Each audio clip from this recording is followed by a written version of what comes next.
Hello, I'm Ramona Floyd. I'd like to welcome you to an overview of the women's movement in Houston, Texas. Now, some of you may be surprised to learn that Texas has played a leading role in the advancement of women in this country. Despite the sometime redneck reputation of Texas, a number of major accomplishments for women's rights have occurred in this state generally and in Houston specifically. As an example, consider the words of former Houston Mayor Fred Hoffines. Texas is in the vanguard of women's movements. Texas was the 6th state in the Union to ratify the National Equal Rights Amendment, and we are not going to let anyone take it from us. Now, to really understand the women's movement in Texas or anywhere else, you have to look at it as a social movement. As with all social movements, the women's movement was formed by a group of individuals in an effort to collectively promote social change based on an ideology that they believed would reduce social injustice. In this case, the primary concern was relieving social injustice against women. Like other social movements, the women's movement emerged from an earlier social cause that embraced related humanitarian principles. For the women's movement in America, its ultimate beginning can be traced to the American anti-slavery movement. The experiences of women involved in the anti-slavery movement served to increase their awareness of the discrimination and degradation women had long suffered in America's male-dominated society. This was to be the first wave of the women's movement in the United States. Sociologist Alice Rossi tells us that the women's rights movement has occurred in 3 distinct waves of activity. The first wave occurred before the Civil War, from 1840 to 1860. The second wave lasted from 1900 until the passage of the 19th Amendment in the 1920s, giving women the right to vote. The third wave began in the 1960s and is still active today. The most recent wave is often referred to as the new women's movement, and this will be the primary focus of this program. In the United States, the activities of the women's movement have varied from state to state. The women's movement in New York, for example, has always been very strong. After all, New York is where the women's movement in the United States began. But in other parts of the country, like the South, the women's movement never experienced the same level of volunteer participation. In fact, in regions like the South, anti-feminist groups developed in response to the women's movement that actively opposed efforts to obtain equal rights. But in the neighboring state of Texas, the situation was quite different. Despite geographical proximity and strong cultural ties to the South, Texas provided the fertile ground needed for the women's movement to take root and grow. And as a result, the women's movement in Texas is now considered a major force among all other states in the country in the ongoing struggle for equality between the sexes. Around the turn of the century, the women's movement came to Houston when the first feminist organization in the history of the city was established.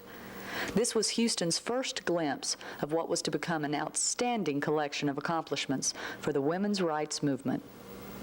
In 1903, Annette Finnegan and her 2 sisters, Elizabeth and Catherine, founded the Houston chapter of the Equal Suffrage Association. Annette served as the first president for the association. Over time, the Houston chapter of the Equal Suffrage Association became what people know today as the Houston chapter of the League of Women Voters.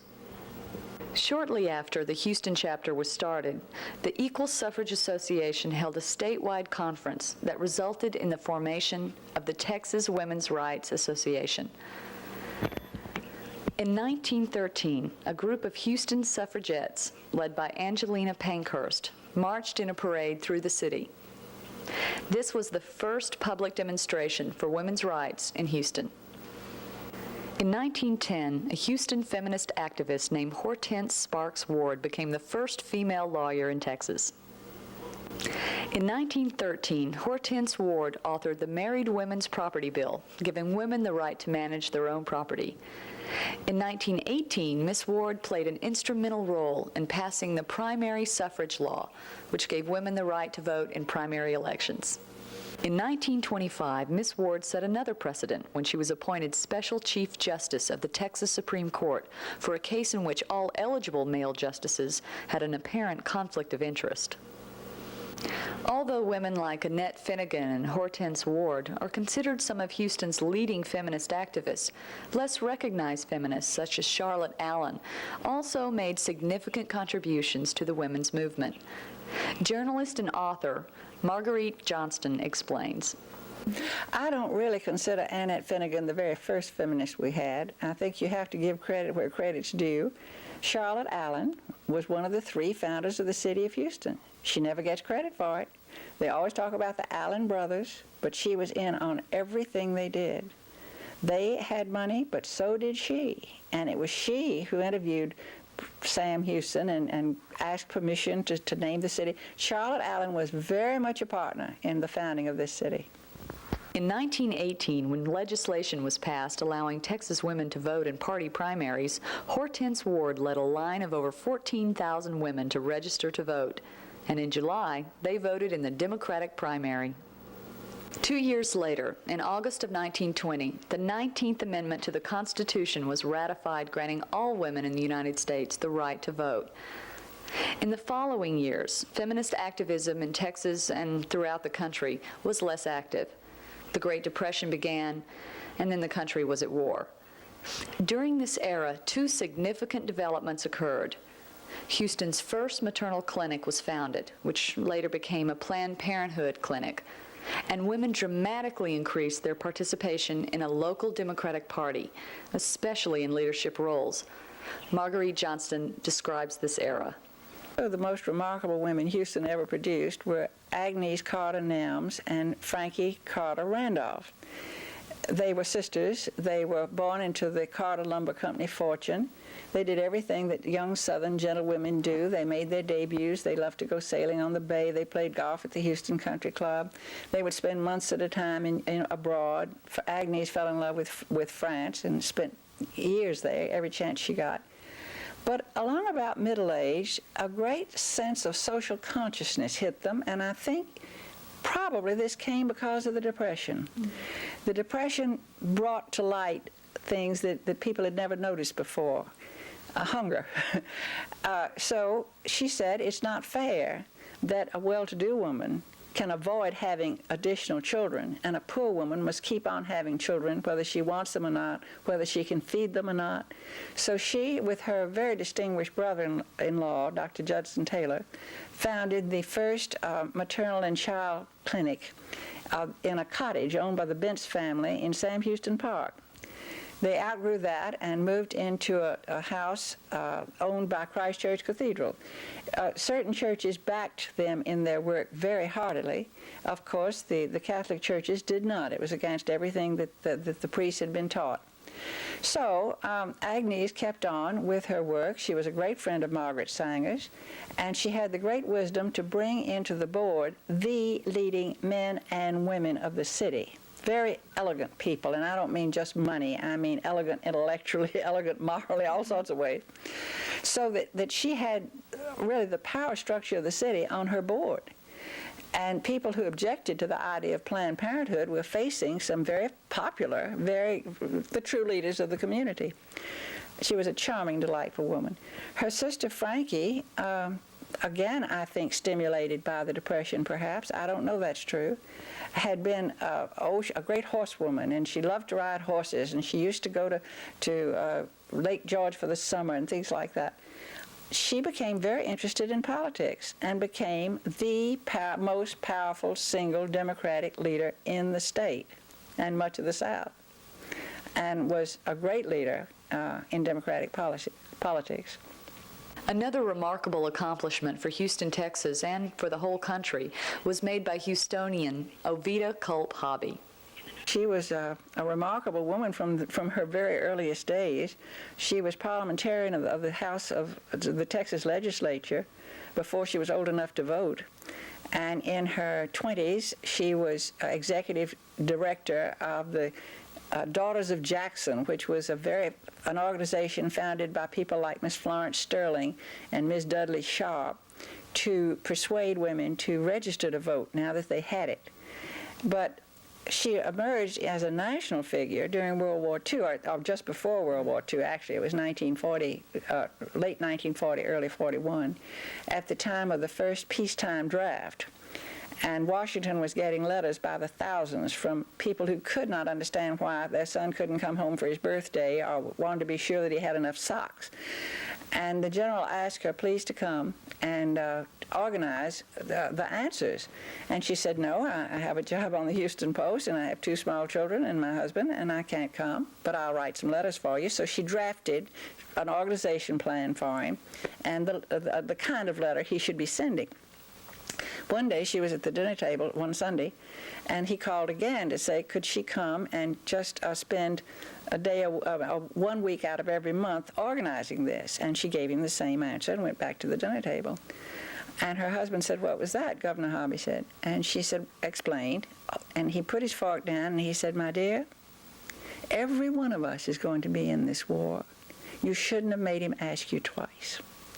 So she went, and there she did the research that led up to the WACs, going to England, studying the mistakes they made, coming back, helping the United States to avoid the mistakes they made. Congress insisted on making the mistakes they made all over again. So it was founded first as the Women's Army Auxiliary Corps. That meant they were not a part of the Army. And as commanding officer of what was going to be 200,000 women, Colonel Hobby would send out, please give me, to Quartermaster's Corps or the Engineers Corps, please send me plans for barracks. And they'd call back and say, you're not in the Army, do it yourself. So she'd go home and take a shower and come back, and she with her aides would work all night drawing barracks. She was really, Mrs. Hobby in those war years had a whole new appreciation of what it means to be a woman in a man's world. And it was not so much that she herself suffered. It was seeing how those under her were not always treated as they should be. One typical example, on the very first month that the WACs were organized, the Women's Army Corps, she was supposed to pay her women doctors. And the word came back from Quartermaster's Corps, our orders are to pay persons in the Army of the United States. Women are not persons, therefore we cannot pay the women doctors. And Secretary of War Stimson had to go rushing up to Capitol Hill and get a special law through right quick so she could pay the women who were doctors in the Women's Army Corps. In the 1970s, Houston witnessed a significant increase in feminist activism as the new women's movement was ushered in. Sissy Farenthold, one of the state's outstanding feminists and the first female in the Texas House of Representatives, discusses her experiences with feminist activities during the 70s. In the 60s, I can tell you that when I went to the Texas legislature in 1968, I was not aware of the women's movement. I was not able to articulate it.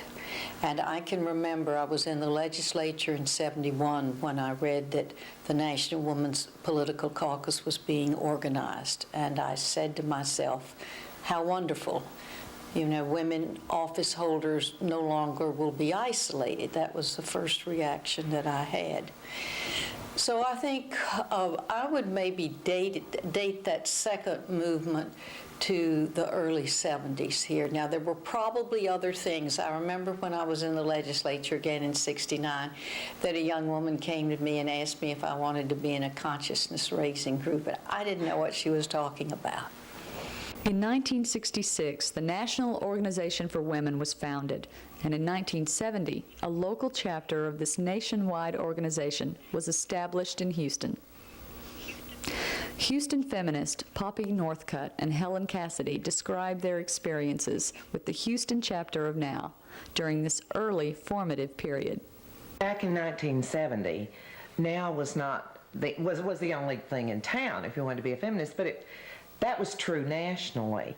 There were women's consciousness-raising groups that had arisen just like ad hoc groups around the country, and until NOW came into existence, there was nothing for people to identify with, have a name, belong to a national deal. And in 1970, there was the meeting of a group of women in April at a woman's home to start Houston Area Now. I remember I was invited to that. I did not go. 2 months later, I went. It was like in June of '70, and I went to a meeting. And they said, we're all going to stand up and say why we're here tonight. And they were saying strange things. Or I perceived them as very strange things. I'm here because I resent having to be responsible for food.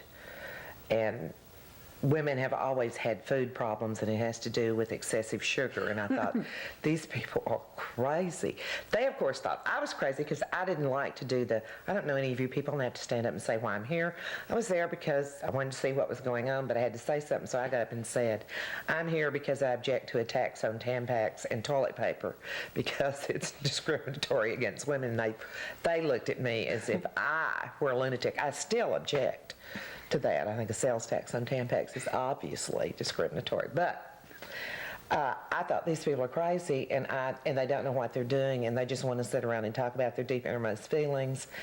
And my background had been in liberal Democratic politics, and I thought you're supposed to have goals and issues and go to the legislature and pass laws and da-da-da, and those women just weren't doing it right. And so it came to me that I was one of those women, and if I wanted to do it right, it was my duty to haul myself there. So in September of that year, in August of that year, they had the Women's National Strike.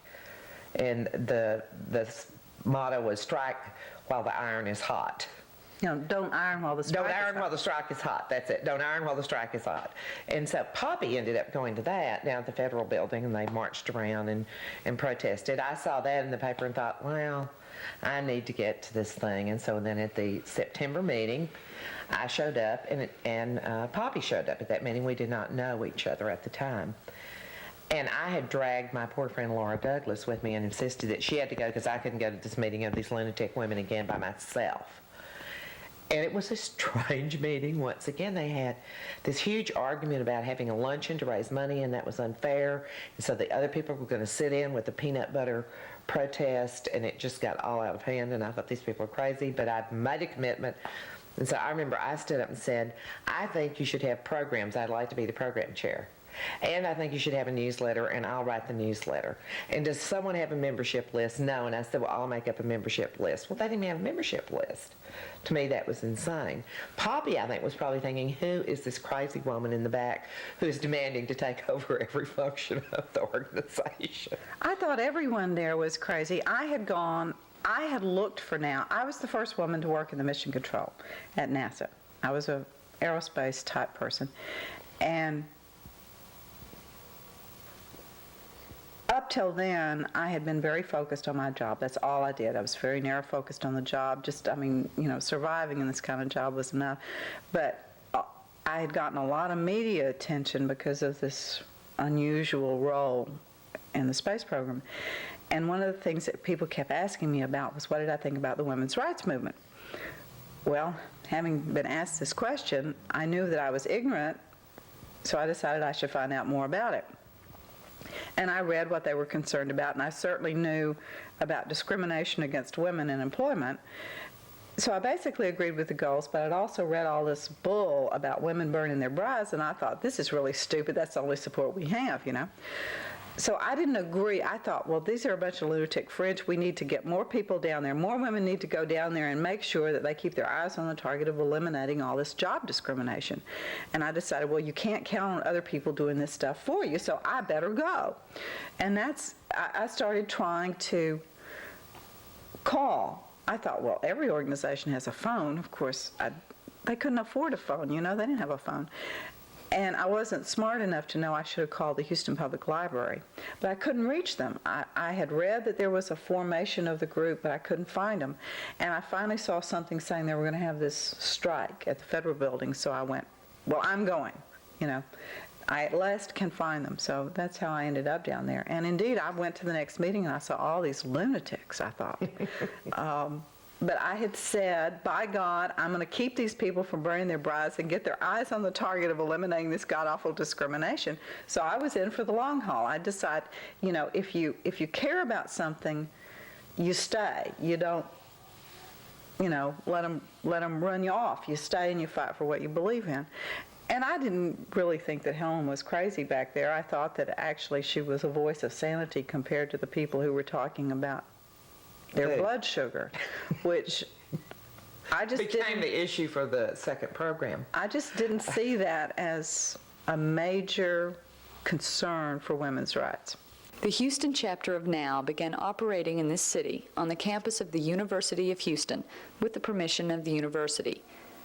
But because of campus politics concerning organized groups, NOW lost its campus charter and had to set up operations elsewhere in the city. Not until 1981 did a NOW chapter reappear on the University of Houston campus.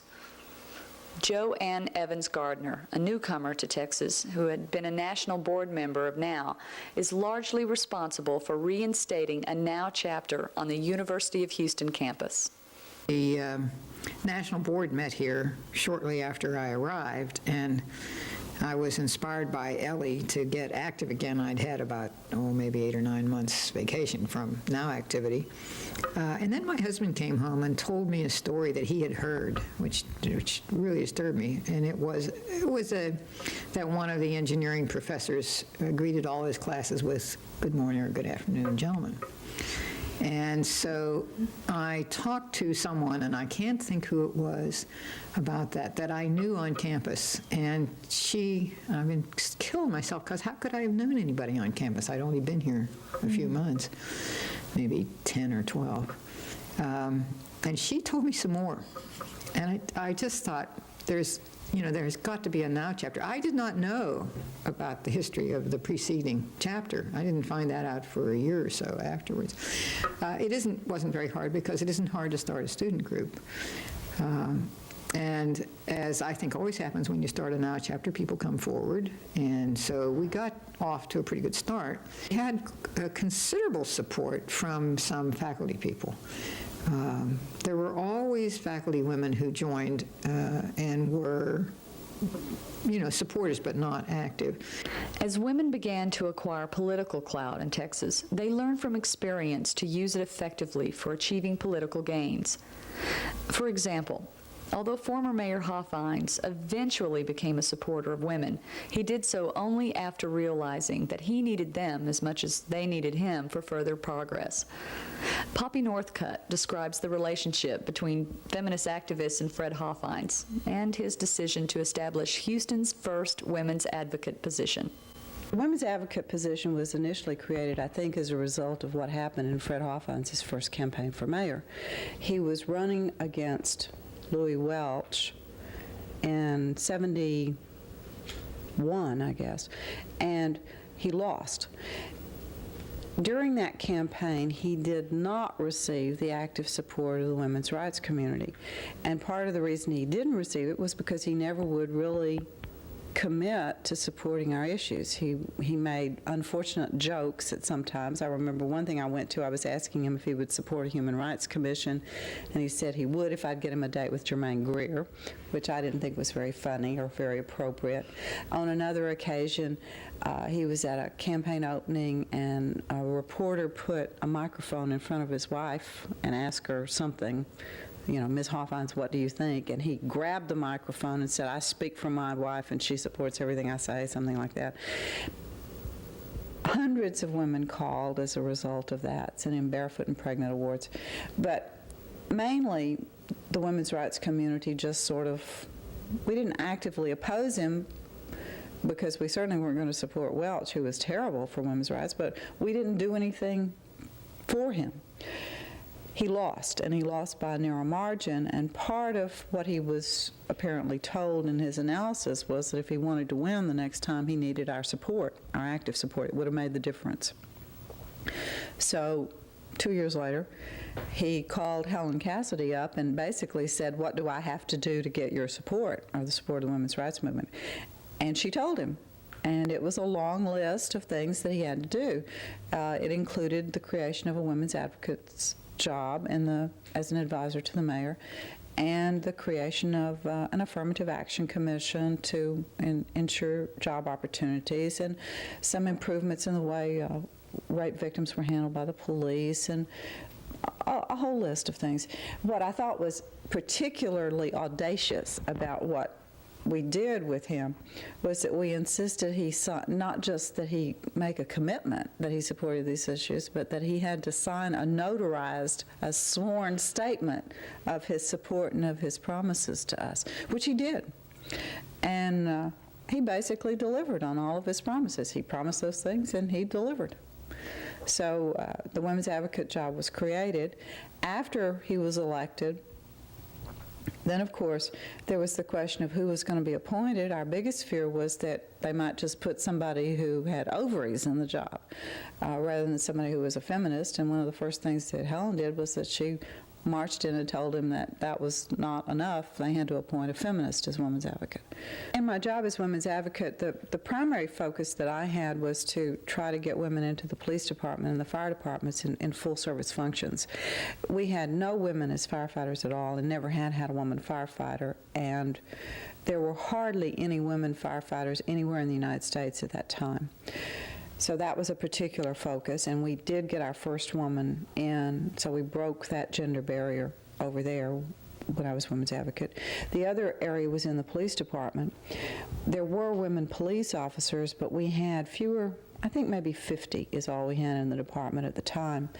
And they were completely ghettoized. They worked in the women's jail and they worked in juvenile, and that was it. They had never directed traffic. They had never worn guns so that you could see them. They carried them in their little handbags. And, it was a completely, you did not think of them as cops in any shape, form, or fashion. I wanted to change those particular departments for two different reasons. One is that those were the highest paying jobs in the city of Houston, but also those were the most powerful jobs in the city of Houston. In terms of ordinary workers, they were the most visible. Every kid in America knows what a cop looks like. Mm-hmm. And I wanted people to begin to think that women occupied positions of power in the community. So we tripled the number of women within the first 6 months. We had the first police class. At the end of 6 months, we had a police class that was 50% women. And then, of course, the police department flipped out, and they changed all of their hiring rules to eliminate hiring of women, which was fine, too, because I didn't mind that, because I knew that we could eventually win that. I wanted the discrimination. If they were going to discriminate, I wanted it overt and provable. And what they did laid the groundwork for a later complaint and the start of a lawsuit to be able to eliminate all that subtle discrimination and open patrol jobs up to women and all the other jobs up to women. That was the focus, primarily. I also worked on the treatment of rape victims by the city. We got the first interagency person to sort of coordinate the handling of rape victims between the hospital district, the district attorney's office, the police department, all the different agencies that deal with a rape victim one way or another. We wanted to get uniform evidence gathering. There had been no such thing as a rape kit. So when rape cases came in, the person who did the rape exam, the doctor who did the rape exam, might not have gathered pubic hairs, done pubic hair combings, and a lot of times that's part of the evidence that you might find the defendant's pubic hair in there. It was very non-uniform, so we fashioned the first evidence kit for rape victims. And, also we got a rape squad created in the Houston Police Department. It's called the Sex Crimes Unit, so that we had people who were specially trained, and that's all they did was to interview and deal with sex crimes. And I think that greatly improved the treatment of rape victims in our society. Yeah. Another political precedent for women in Houston that was also a precedent for blacks was the election of Barbara Jordan, the first black woman in Texas to serve in the U.S. Congress. The next major breakthrough for women's rights in Texas occurred in 1972, when Texas ratified the Texas Equal Rights Amendment. Even to this day, New York and California have failed to ratify the ERA at the state level. Before I came to the Texas legislature, I opposed the Equal Rights Amendment because the State Bar of Texas opposed the Equal Rights Amendment, and as I said, I was a dutiful daughter of the bar. Well, before my experience was over, I was a co-sponsor. The state ERA was pushed by a wonderful legislator from here named Rex Braun, who's since died. And we happened to share the same office, and that's how I became really acquainted with it. And I also became acquainted with the lobbyist for the ERA, which was a lawyer named Mrs. Tobolonsky, who's still alive, who lives in Dallas. And she had been a lobbyist for 20 years for the ERA and for changing some of the legal statutes and so forth. And she had worked those 20 years and had been frequently vilified, and it had really an outrageous treatment at times on the part of public officials. And in one instance where a state senator had broken his word to them, the business and professional women of this state mobilized and defeated him.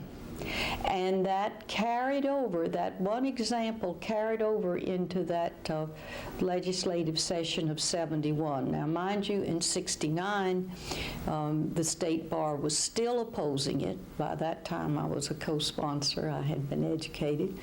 And it never got out of committee. But in 71 was when it got out of committee, and I wouldn't say it was any commitment on equality. I know that there were people there in that place that did not want to have the hassle from the business and professional women. And as long as I'm speaking of them, because I think so often we forget our history, and it's such a pity because our history is something to build on. One of the great areas of strength in this state, and I saw that when I went up there in 1971, late 71, when I was deciding whether to run for governor or attorney general. And when I started in the legislature, I always made a point of going any place, any woman's group asked me, any place, anywhere. I just felt a commitment to that.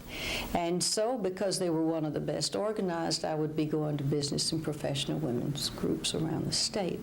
Well, in any event, I was asked to come to Zales, and maybe it was BNPW, but I know Judge Sarah T. Hughes was on the panel. And I expected to see the usual 30 or 40 people. There were 600 in that room. And that was either December of 71 or January of 70. I knew then that something was going on in this state. But to come back to this thing about Dallas was really a focus, and I think to a great extent the organization of the BNPW, and it was strong there, and Judge Sarah T. Hughes, because I know that for a fact, because when I was down again in Texas, down in Corpus Christi, running my first time for the legislature in '68, a group of BNPW women came to my headquarters and said, Judge Hughes told us at our convention to come, when we came back home, to come help you. So there was a lot of energy and effort coming out of Dallas among the women there. Also, in 1971, the National Women's Political Caucus was developed, and in 1972, Houston women created a local and state women's political caucus. The caucus would allow for a women's group to endorse candidates, not just issues. Sissy Farenthold was the speaker at the first public meeting at the YWCA downtown. The meeting was a success. Over 200 people attended.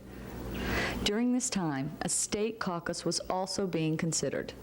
In the meantime, we were working with a group of women from around the state to start the Texas Women's Political Caucus, and in March, we met in Mesquite, Texas at Eastville College just out of Dallas and organized the Texas Women's Political Caucus.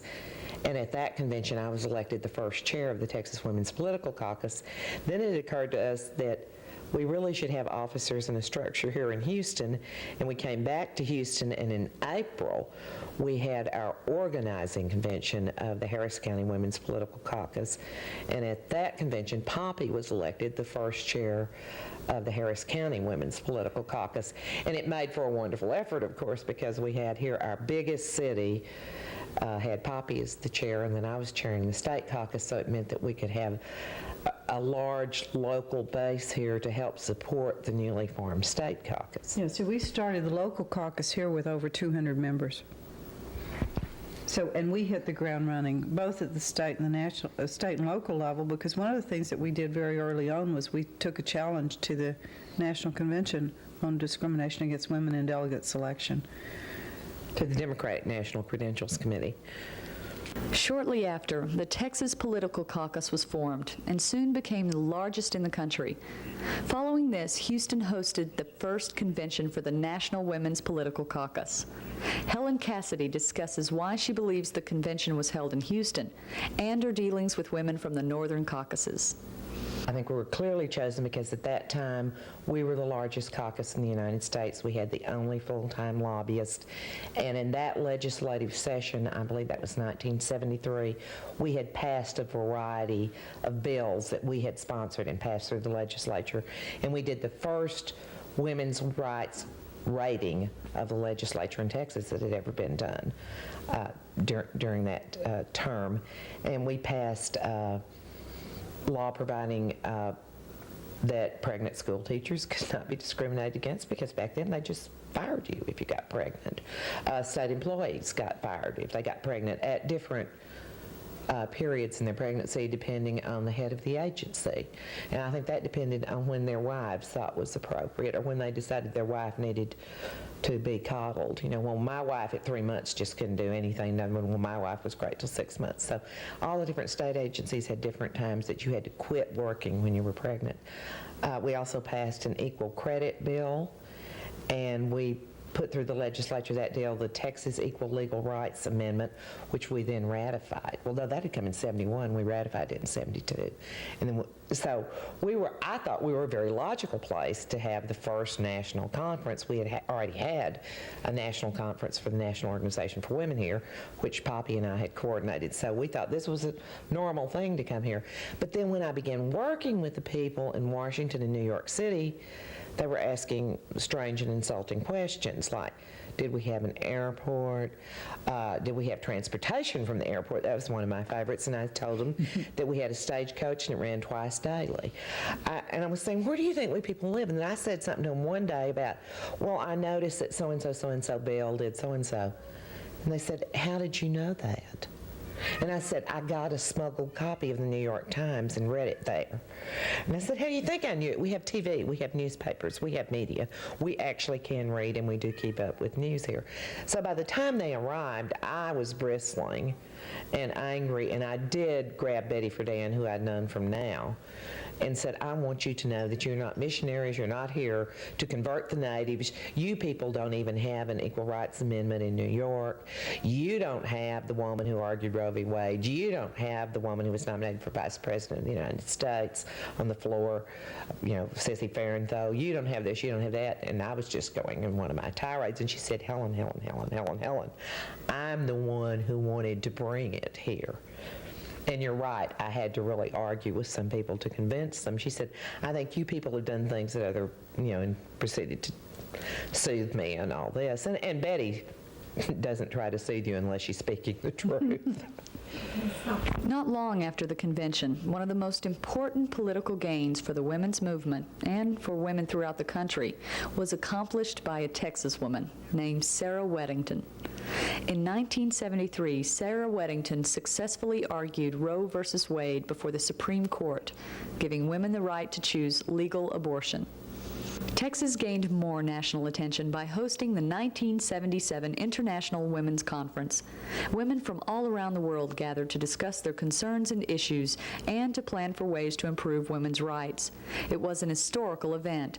A torch was lit in Seneca Falls, where the United States women's movement began. The torch was carried across the country to Houston for opening ceremony.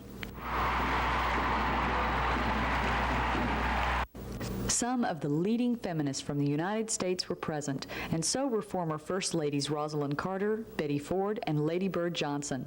The main speaker was Houston's own Barbara Jordan. When our rights are violated, we need a domestic human rights program. This conference could be the beginning of such an effort which would be enhanced if we would not allow ourselves to be brainwashed by people who predict chaos for us and failure for us. Tell them they lie and move on.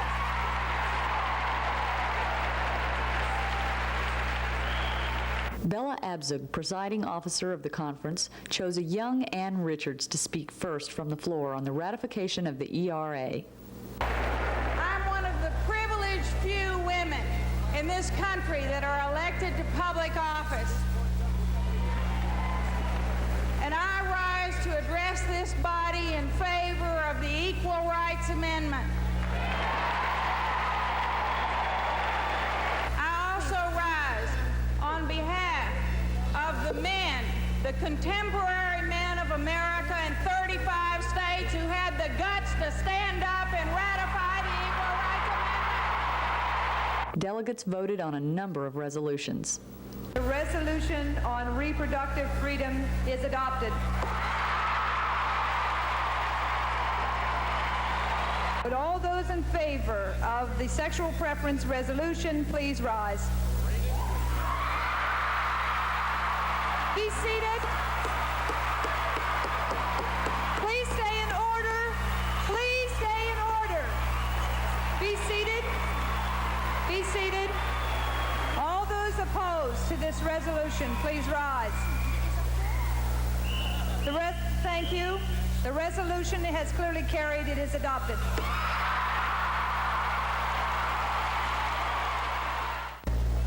Microphone 4, you are recognized. Madam Chairperson, I am Assemblywoman Maxine Waters, delegate from the state of California. The United Minority Caucus of International Women's Year Conference 1977 moved to substitute the resolution on minority women as it is presented in the proposed plan of action. Billy Masters, delegate at large from the state of California, chair of the first National Indian Women's and Alaskan Natives Caucus formed here at the IWY. My name is Mariko T. I am a delegate from the state of California, and I am a spokesperson for the Asian Pacific American Women's Caucus. I am Sandra Serrano Sul, president of Comisión Femenil Mexicana Nacional. Ms. King, you are recognized. Thank you, Madam Chairman. On behalf of the Black women of America, I would like to read the following statement as a part of this resolution for minority women. The President and Congress should provide for full quality education, including these special admission programs, and for the full implementation and enforcement of all affirmative action programs at all levels of education. Would all of those in favor of this resolution stand?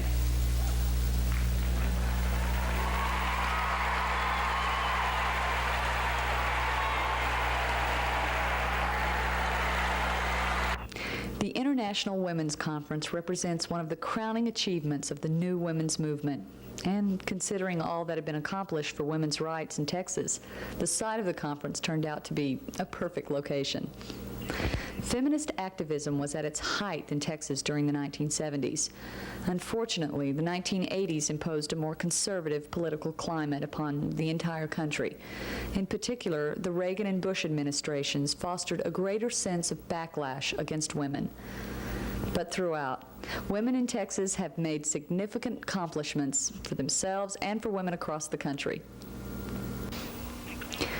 We close with comments from Sissy Farenthold about the future of the women's movement. I think the fact that we have survived the 80s, it really indicates how resilient it is, because it has been a very, very difficult experience, I think. I know. And for me, it was all put into context in Faluti's book, because I knew some of the things that had happened to women, but she gave it an overall context of the society. And if I ever needed reinforcement, I found it when I went to the Republican convention as a media this year in Houston. So we've been through some very dark times, and I think one of the most encouraging things is that young women are not afraid of the term feminist. And it's about time. It's about time.